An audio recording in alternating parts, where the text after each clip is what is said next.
Hello, welcome to the Good Life Meditation. This is the 13th day of January 2022.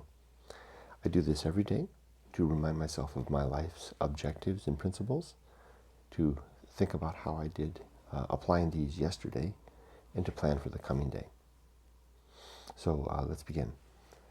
Yesterday was another very straightforward day of just solid work, pretty much from start to end, and nothing of note in terms of challenge, other than just the fortitude to push.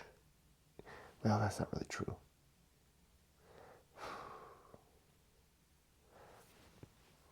Yesterday I didn't do as good as I would have liked. I was tired because I had been pushing hard for now it's going on, 6 weeks now at the new job. And I did my day of work, but I could have done better. Yumiko said it was because I need to rest a little bit, and she's probably right. And I've got 4 days off coming up, starting tomorrow. So yeah, feeling a little guilty about the fact that I didn't work as hard as I could have yesterday.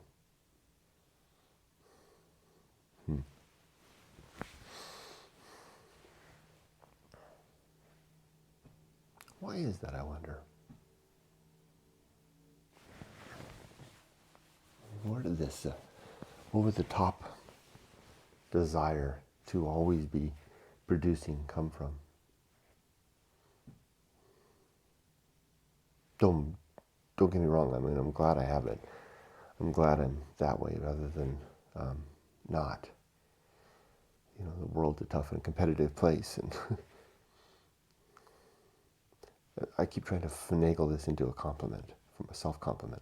It's not my aim. I do work really hard, and especially even harder now that I work from home.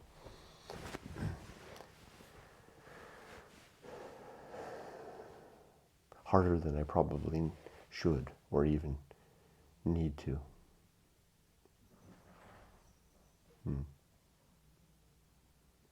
I'll think about it. Let's do the good life. Here come the dogs. Hi, Rudy. Hi, Ollie. First, my 7 objectives. The first of these is to be always ready to die. Then, to make good and effective use of my time. Next is to develop and cultivate good life principles. Then to cultivate good emotional reactions. Then to perform good actions. Then to recognize true limits and true opportunities. And then to just do one thing at a time and do that thing slowly. Slowly, yeah. That's part of the thing at work.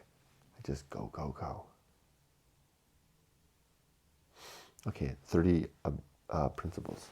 The first of these is war. To always be warring against anything that I hold as true, or anything that is proposed as true that's important. Then reason, and the sub-principles of honesty, objectivity, and doubt, which is the tool that I use in that war. Then the homunculus, which is a mental picture of a little man standing on a rock in a vast sea. That's me. You too. You're on your own rock. It's a dangerous place to be. Quite vulnerable and quite alone. Word beat. Though we could shout at each other across the waves. And then the home of good and evil. It's the place where we catalog our... Come on. You want to come up there? It's a catalog of right and wrong that we maintain. Come on. In our minds, as anywhere else. Well, I guess we could write it down, right? So it's not in our minds then. Next is the principle of purpose. and the sub-principles of biology, virtue, and mission. Biology being the effort of becoming creating a family, becoming a parent, etc. Virtue is living a virtuous life, and mission is having some mission to achieve.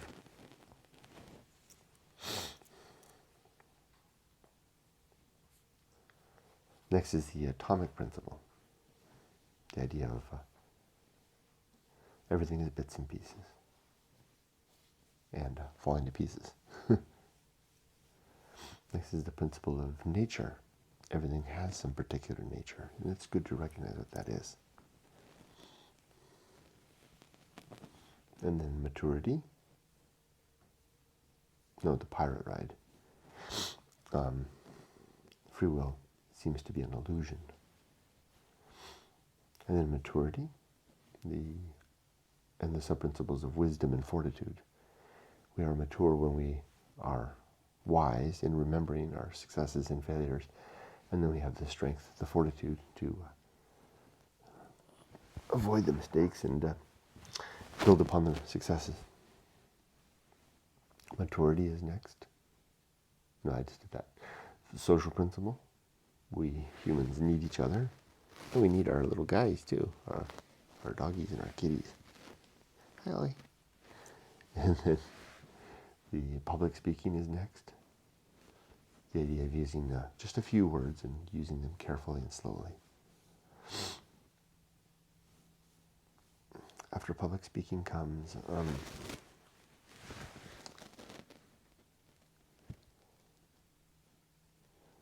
distraction. No. Yeah. Temperance, right? Yeah. Temperance. And then temperance is our ability to control our consumption of everything. Boy, I'm all off today. And the sub-principles of suffering, simplicity, and apathy. Because we suffer when we deny ourselves what we want. And it's good to build that strength. And a simple life is a temperate life. And apathy helps us to apply temperance when we realize that something is outside of our control. We're apathetic towards it. Next comes the horror show. Life is just chock full of utter horror. And it's not to dwell on that fact that I bring this up, but simply to remind myself so that I have something to work against and to a reality to understand. Then comes temperance. No. After that comes that which must be borne. And what we have to bear is the fact of the horror show. And all the other stuff that's our struggle in life, the stuff that we take on, all the responsibilities, we have to bear them. Then comes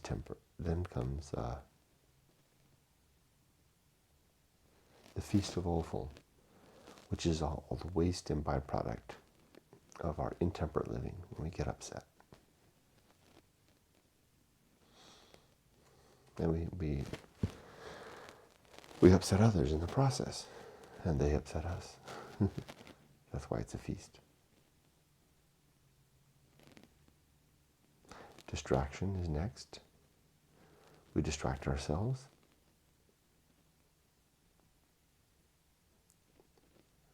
Through all the stuff that we do. Work and play and this kind of stuff and hobbies, whatever. Because we don't want to see the great indifference, which is the big emptiness in the universe.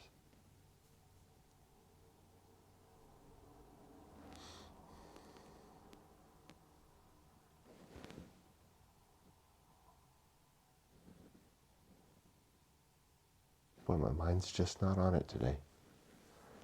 I have a hard time remembering all these and keeping them in order. Distraction, agency in the great indifference. The best seat in the house is next. Do not want to be anyone else or be anywhere else or be doing anything else. The Path of Wildness is next, the way upward and forward into new life. The risk after the Path of Wildness comes, I almost need a list this morning. The risk of avoiding risk, the deep and surface level risks of life. The deep stuff being getting in touch with ourselves and what we want to do with our lives. The surface level stuff being all the trappings of a good life. Home, family, work, etc. Which the danger is that's, for some that's enough. For others, that's not enough. Watch out, that can go very bad if we deny ourselves the deep stuff or we suppress it in order to fulfill the commitments we've made. We've got to fulfill them, but we have to find a way to balance that, to give ourselves that other thing too. It's a tough one. That which must be borne. Sin and damnation, and the sins in my world are falsity, credulity, hope, faith, superstition, dogma, authority, and gossip. And we live a damned life when we indulge in any of these. Complete oblivion is next. Utter oblivion awaits. There appears to be no afterlife, no soul, no God, and death is eternal.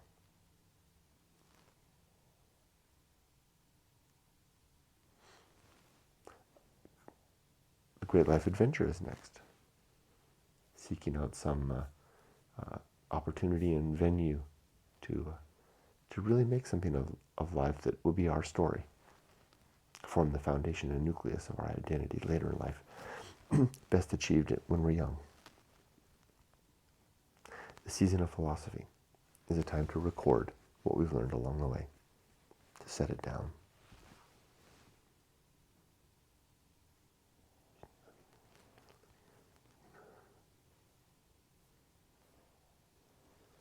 Next is the bullseye aim, striving for the mark and missing, yet continuing to try, and remembering that we usually don't hit the mark. The uphill climb, life's steady uphill struggle, effort, work. It can be a pleasure too. Arena and utility. Life is like a gladiator's arena where we battle out with using our principles to help us to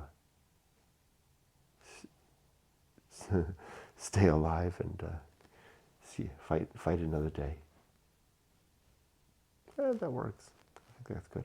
I've always resisted that gladiatorial, is that a simile or an analogy? But I kind of like it. It's the first time I think I've ever tried it. Nothing is enough. Less is sometimes better. And then finally, the principle of fun. A reminder to simply have a good time. Nothing wrong with that. Safe humor. Safe pleasures. And that's it. So I did it. I did my good life. That's in record time. My brain's just in a fog today. And part of the reason is that I've got a 4-day weekend ahead of me. I have let's talk about the day, which is going to be a challenging one. Not for work. Work. I think I'm getting into a real a steady routine with that one. I'm going to give the training manual another look. I've got some work to do in there. Not another look. It's going to be some work I'm going to do in there, and then I'm going to work on the communication for the.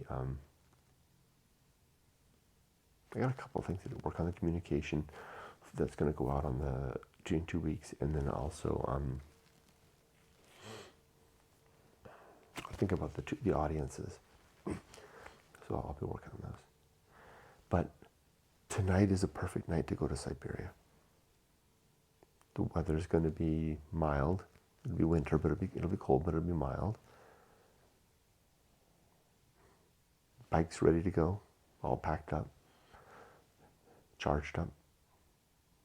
My backpack's sitting right there, all ready to go. All the things are in place, yet I don't want to go. I do, but I don't. I don't want to go because I've got some work I want to do. Well, I mean, I want to go out to Siberia, particularly to begin a real earnest effort to record the audiobook for Going Alone.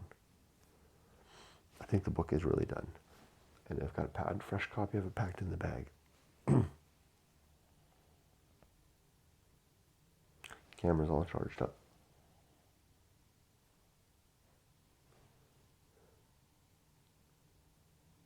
I could use the tripod. I should take it with me.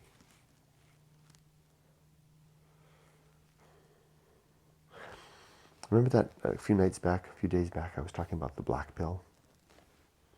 I feel like going, that dwelling on nihilism, which I know that has infected me. Going alone,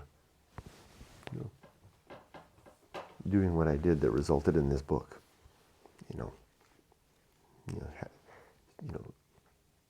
colored me and tainted me with darkness. Because this is the result that came out, that the universe is empty. That's what the subject of the book is, that you go out far enough into the wilderness and you apprehend the nothing out there, the absence of deity, the absence of any oversight or seeming caring beyond each other. That's a heavy thing to if not be able to prove. I mean, it's almost evidenced by the absence, right? It is almost the null hypothesis, right? That the universe is by fact mostly empty.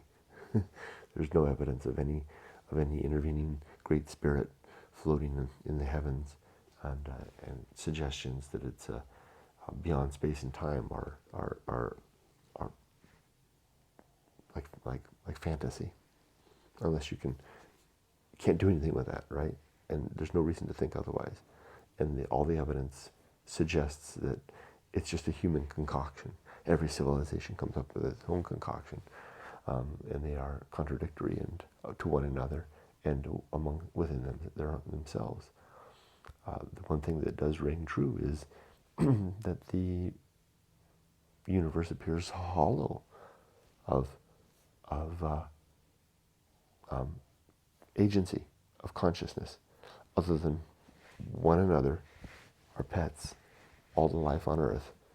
The rest seems a void, or at least a desert, a great expanding desert. And all of that's a heavy duty thing to take on. And like I was saying in that black pill video, it colors everything. And part of the reason I don't want to go back to the desert is that I'm trying to step away from that and try to come out of that. But I still have work to do out there. So I guess that's the answer. I would really like to finish off the Going Alone book with an audio version. I know I started it. I've done several chapters, but it's a good opportunity to do it. I've got that sticker on the bike that says, "Always go to the desert." I'll be glad once I get on the bike and start rolling. I know that. Anyway, so that's been coloring my thought today and yesterday.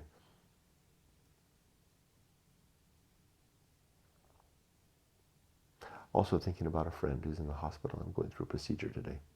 I wish him all the best.